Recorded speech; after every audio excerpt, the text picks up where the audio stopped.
बाहर आया है, क्या क्या उपहार में? नेपाल, मिथिला और अवध। अवध का अर्थ भारत, जनकपुर और वीरगंज का मतलब नेपाल, बिहार, गंगा के उत्तर का बिहार यानी मिथिला, और जनकपुर यानी मिथिला, तो जनकपुर यानी नेपाल, अयोध्या यानी अवध, अवध यानी राम, राम यानी भारत। तो नेपाल और भारत के रिश्ते ये त्रेता युग से चले आ रहे हैं। त्रेता युग कितने साल पुराना है ये विद्वान लोग जाने। मैं तो इतना ही जानता हूं कि राम जिस काल में पैदा हुए, जानकी जी जिस काल में जन्म लिए, महाराजा दशरथ और महाराजा जनक का काल वो त्रेता युग है। वाल्मीकि त्रेता युग में हुए, उसकी आयु मैं नहीं जानता। वो विद्वान लोग जो कह देंगे मान लेंगे। तो हमारे रिश्ते इतने पुराने हैं।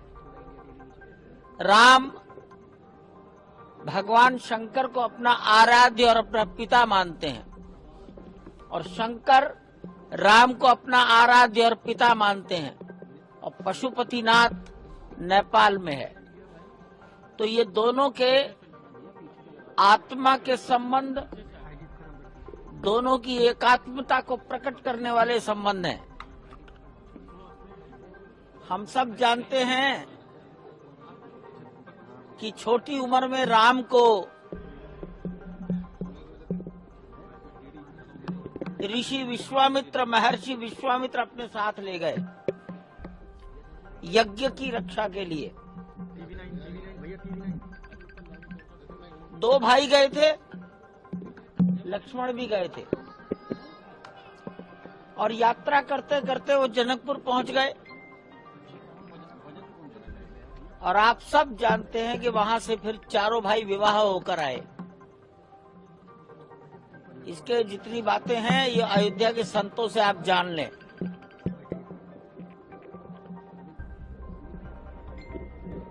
तो विवाह में लड़की का घर लड़के के घर को कुछ भेंट देता है।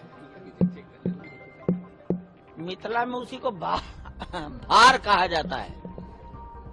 भार का मतलब एक लाठी, एक बांस कंधे पर रहता है, और उस बांस के दोनों कोनों पर टोकरों में भेंट का सामान रखा होता है। तो ये ऐसे भार लेकर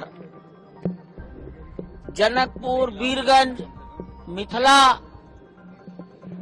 ऐसे नेपाल का समाज, राम भक्त समाज 500 की संख्या में।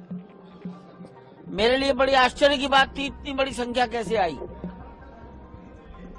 आज सवेरे शायद 4 बजे आए हैं, 2 बजे।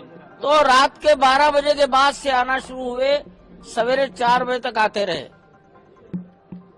ये भगवान के लिए, राम के लिए, कन्या पक्ष के लोग वर पक्ष के लिए अपने भार लाए हैं।